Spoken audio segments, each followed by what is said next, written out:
Right now, Donald Trump is Schrödinger's president.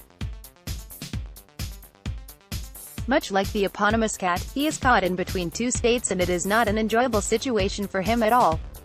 As Palmer Report explained earlier, Republicans are touting the notion that Donald Trump has not really been impeached because the Senate has not yet received the articles of impeachment that were passed by the House on Wednesday. Professor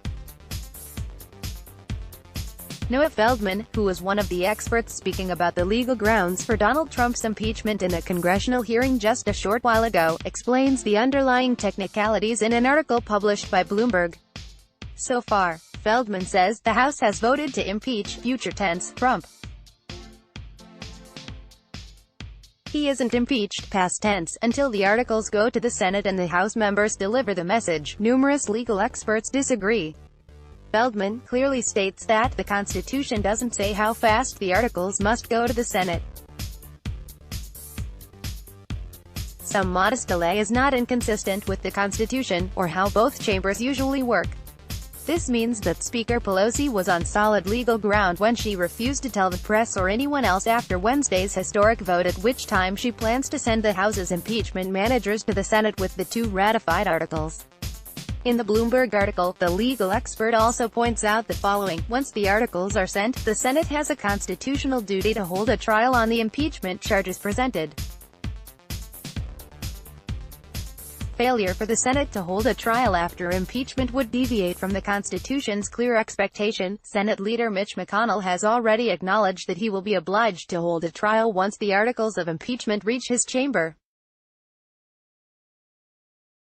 McConnell has also taken the unprecedented step of publicly announcing that he plans to give this momentous process the bare minimum of time and that all his actions will be coordinated with the White House. Perhaps this brazen statement was a mistake on the Senate leader's part because it has clearly galvanized the Democrats in general and Nancy Pelosi in particular. By leaving Donald Trump in limbo and with the sword of impeachment hanging over his head on a very thin thread, Pelosi is now maximizing the pain for Donald Trump.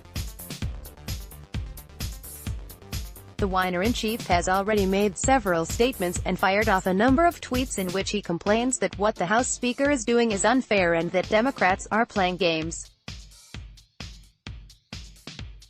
He is clearly unhappy because their strategy of sitting on the articles is delaying the moment in which he can take a victory lap after his Republican sycophants in the Senate have voted not to indict and remove him.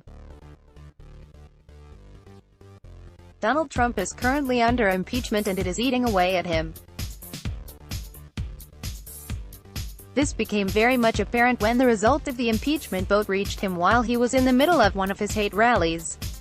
At that moment, Trump's already outlandishly orange complexion switched to a deep red and he completely flew off the handle, insulting and attacking just about every one of his opponents, dead or alive.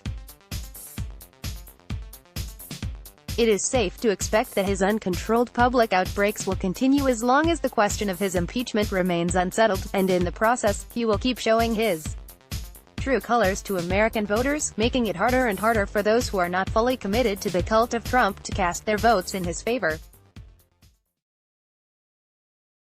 By keeping the impeachment process in limbo for an unspecified period of time, congressional Democrats are playing the hand they have been dealt as well as they possibly can, and, in the words of one Donald Trump, "We'll see what happens."